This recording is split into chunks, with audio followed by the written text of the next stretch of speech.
वरुथिनी एकादशी व्रत 4 मई शनिवार को किया जाएगा। ये वैशाख मास के कृष्ण पक्ष की एकादशी को किया जाता है। इस व्रत से सभी पापों से मुक्ति मिलती है। वरुथिनी एकादशी की पूजा और व्रत करने से भगवान विष्णु का आशीर्वाद मिलता है। इस व्रत को सौभाग्य देने वाला व्रत भी कहा जाता है। इस तिथि पर सूर्योदय से पहले तीर्थ स्नान, दान और व्रत उपवास से हर तरह के दोष खत्म हो जाते हैं। मान्यता है कि वरुथिनी एकादशी व्रत से उम्र बढ़ती है, इसलिए माताएं अपने बच्चों की लंबी उम्र के लिए ये व्रत करती हैं। इस व्रत में भगवान विष्णु की पूजा जाती है। माना जाता है कि वरुथिनी एकादशी का व्रत करने से भगवान विष्णु के साथ लक्ष्मी जी भी प्रसन्न होती हैं, जिससे धन लाभ और सौभाग्य मिलता है। वरुथिनी एकादशी पर सूर्योदय से पहले उठकर तीर्थ या पवित्र नदियों में स्नान का महत्व है, या घर में ही पानी में गंगाजल की 2 बूंद डालकर नहा सकते हैं। फिर व्रत और दान का संकल्प लिया जाता है। इस पवित्र तिथि पर मिट्टी के घड़े को पानी से भरकर उसमें औषधियां और कुछ सिक्के डालकर उसे लाल रंग के कपड़े से बांध देना चाहिए। फिर भगवान विष्णु और उसकी पूजा करनी चाहिए। इसके बाद उस घड़े को किसी मंदिर में दान कर देना चाहिए। वरुथिनी एकादशी पर व्रत करने वाले को अच्छे फल की प्राप्ति होती है।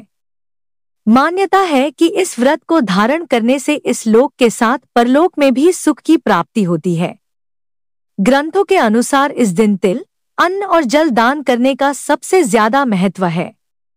ये दान सोना, चांदी, हाथी और घोड़ों के दान से भी ज्यादा महत्वपूर्ण है। अन्न और जल दान से मानव, देवता, पितृ सभी को तृप्ति मिल जाती है। शास्त्रों के अनुसार कन्या दान को भी इन दानों के बराबर माना जाता है। युधिष्ठिर बोले, हे भगवन, मैं आपको नमस्कार करता हूँ। वैशाख मास के कृष्ण पक्ष की एकादशी का क्या नाम है, उसकी कथा क्या है, आप विस्तार पूर्वक मुझसे कहिए। श्री कृष्ण कहने लगे, हे राजेश्वर, इस एकादशी का नाम वरुथिनी है। यह सौभाग्य देने वाली, सब पापों को नष्ट करने वाली तथा अंत में मोक्ष देने वाली है। इसकी कथा यह है कि प्राचीन काल में नर्मदा नदी के तट पर मांधाता नामक राजा राज्य करता था। वह अत्यंत दानशील तथा तपस्वी था। एक दिन जब वह जंगल में तपस्या कर रहा था, तभी न जाने कहां से एक जंगली भालू आया और राजा का पैर चबाने लगा। राजा पूर्ववत अपनी तपस्या में लीन रहा। कुछ देर बाद पैर चबाते चबाते भालू राजा को घसीटकर पास के जंगल में ले गया। राजा बहुत घबराया, मगर तापस धर्म अनुकूल उसने क्रोध और हिंसा न करके भगवान विष्णु से प्रार्थना की।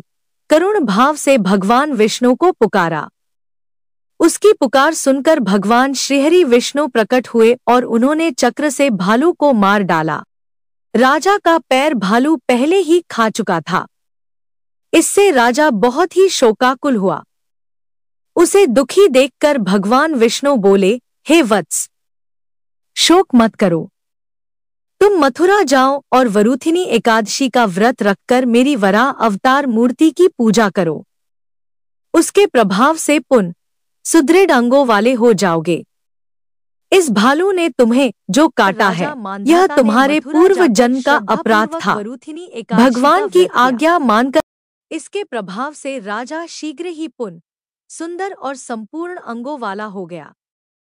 इसी एकादशी के प्रभाव से राजा मांधाता स्वर्ग गया था। जो भी व्यक्ति भय से पीड़ित है, उसे वरुथिनी एकादशी का व्रत रखकर भगवान विष्णु का स्मरण करना चाहिए। इस व्रत को करने से समस्त पापों का नाश होकर मोक्ष मिलता है।